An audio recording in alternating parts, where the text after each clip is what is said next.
Hey, this is Joshua with New Review coming at with you with a new review on the latest episode of Game of Thrones. Why did I think Dragon Age? Stormborn.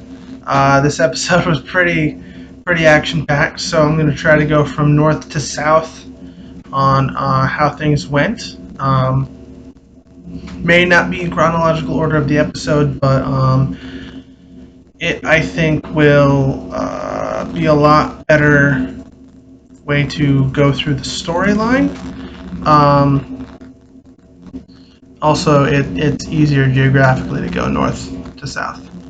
So, starting in the north.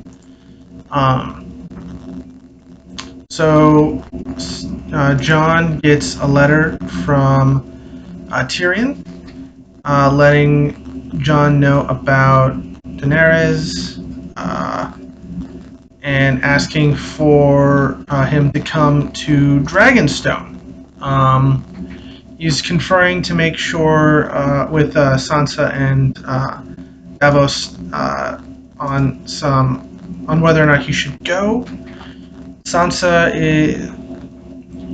but he also tries to confer with Sansa on the trustworthiness of Tyrion, because Jon only really knew him for like a week, and he got an okay opinion of him. Tyrion, on the other hand, as we'll talk about later, seemed to like him a lot better. And Sansa got to know him fairly well, being his wife. So that was a lot of what was going on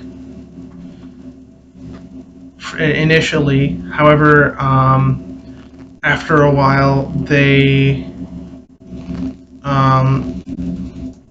it went to a scene on whether or not on Jon advising the gathered lords, and he's talking about how dragonglass exists. How he got a message from Sam saying that dragonglass exists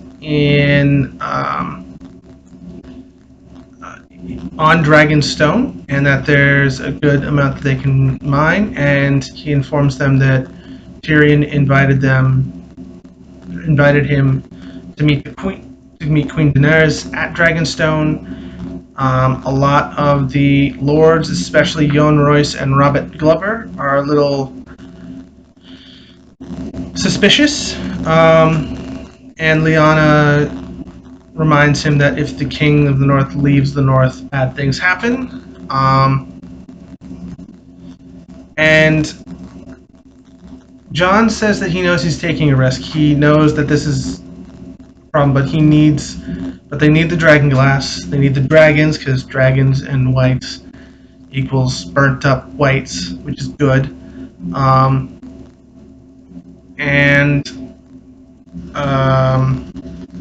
He leaves Sansa behind. He says he's going to leave Sansa behind in charge because he trusts her. And right before he leaves, he's in the catacombs. He's looking at Eddard, his supposed father's tomb. And Littlefinger comes up and talks to him. And something similar from an earlier episode occurs. Baelish said how much he loves Sansa, and much like Ned after Littlefinger said the same thing about Cat, Jon Snow starts to strangle him, and I would have been so happy to see Littlefinger just die, because I don't trust him. He's not someone you should keep around very long alive. But of course he didn't. He did threaten Littlefinger about if he talks to his sister, he'll kill him. I believe him, and Jon then leaves. And Peter Baelish Littlefinger seems like he may do something stupid. Then a little farther south in the Riverlands, it's basically exclusively about Arya. Arya meets up again with Hot Pie, who is a friend of hers from the Night's Watch recruits. They talk a bit, catch up, and Hot Pie lets Arya know that her brother is alive, the one that she liked, Jon, and that he has Winterfell. We know Arya is going south to kill the Queen. She probably would be very good at killing Cersei. It'd be satisfying, but that kind of creates a conflict with her because she wants to go kill Cersei, but she also wants to be somewhere safe, somewhere with people that she trusts and cares for. So that creates a bit of a conflict. And when she's leaving the inn, she has this choice to make. Is she going to go south? Is she going to go to King's Landing, or is she going to turn back and go back to her home? And along the way, there's this nice little scene with Arya and some wolves, including Nymeria. And at the end, when Nymeria leaves, she says, "That's not you." Now, I at first thought that it meant that since Starks can warg with their animals, that meant that Arya is not who she needs to be to have Nymeria as her companion. However, there is another theory that it's connected to warging, but that it's similar to a line she said to her father about how it's not her for her to become domesticated and become a lord's wife and so on and so forth. So maybe it, and this is from the Inside the Game of Thrones episode, maybe it's she's not, Nymeria is not something that, an animal that can be domesticated. Nymeria is a wild animal. Nymeria belongs in the wild with other wolves. Now, further south in King's Landing, starts out with Cersei trying to get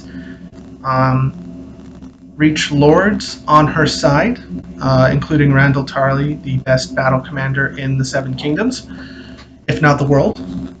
And she's stoking up these fears of Dothraki and unsullied foreigners, and especially unsullied slaves. There's a prohibition on slavery in Westeros. And Jaime continues to try to get Tarly's assistance, wants him to be his lead general, but Tarly seems to be very oath and loyalty driven. His loyalties are House Tarly, House Tyrell, the Iron Throne.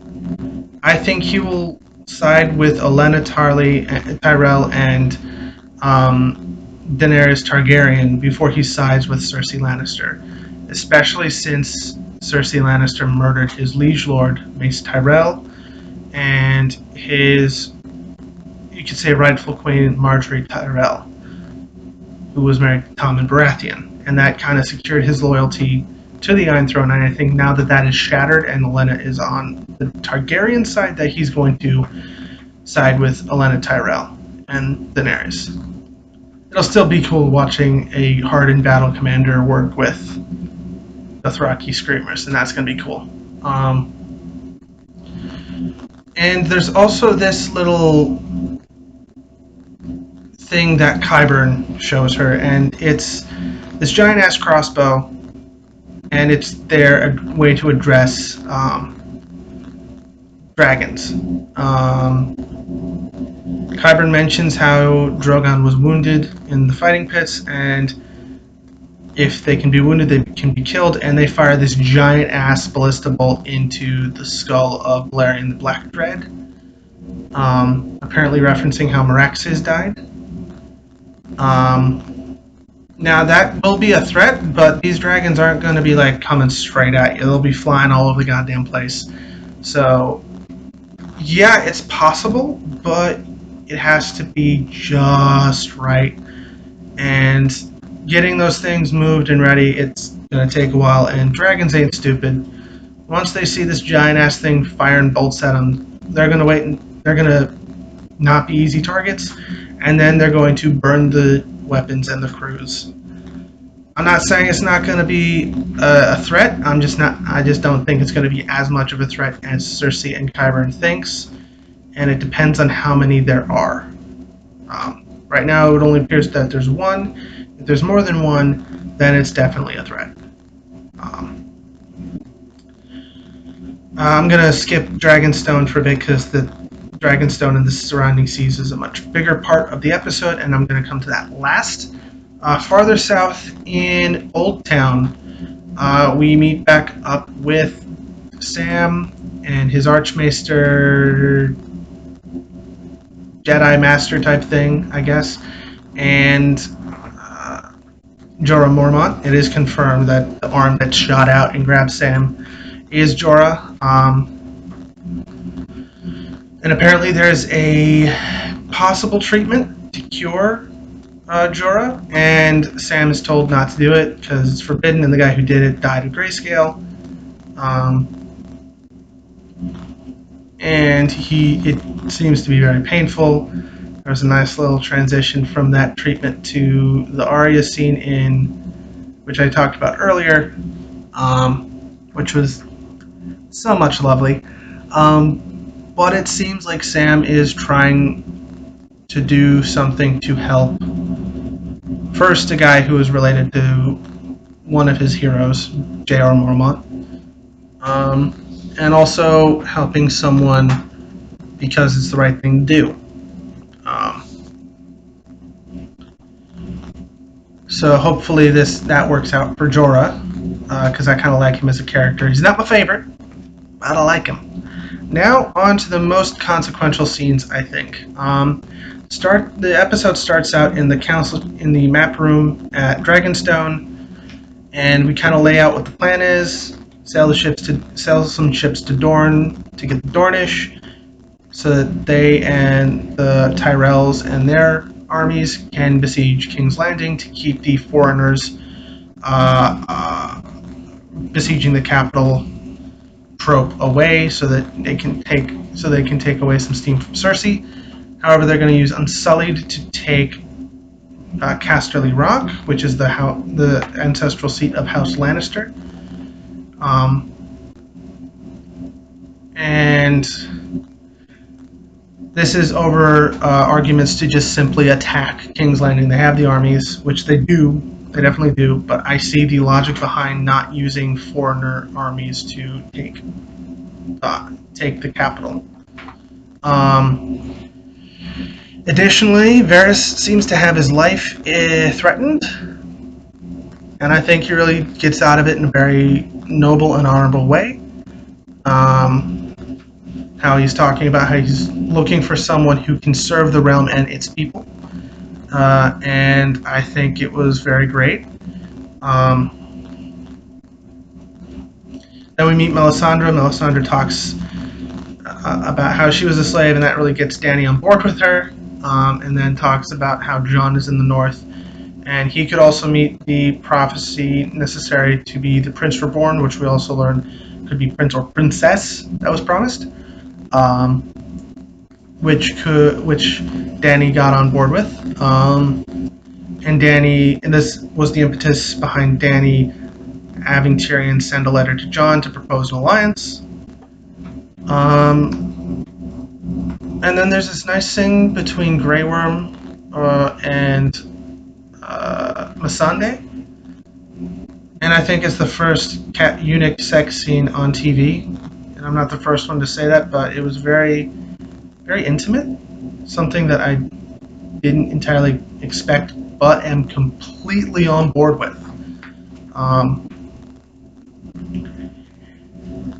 And then the entire episode ends at sea with the portion of the Iron Fleet that Yara and Theon took.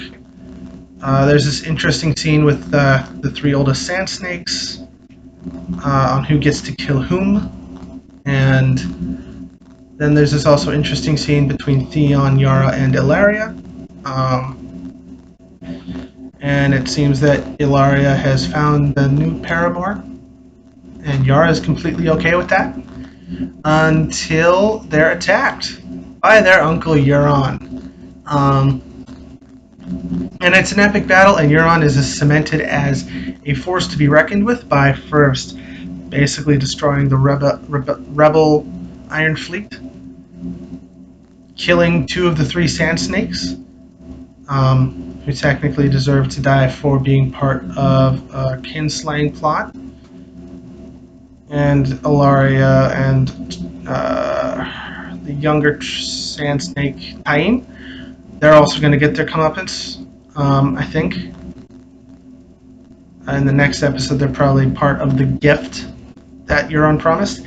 And Theon jumped into the sea after his sister was captured, kind of going back to his Reek days, which I get because Euron's kind of scary. I mean, he went around chopping people in half with a big ass axe, which is kind of cool, but also kind of scary, and it makes sense that he jumped into the ocean. So yeah, that leaves us with this episode. Next episode is going to be very interesting. So this is Joshua with New Reviews signing off.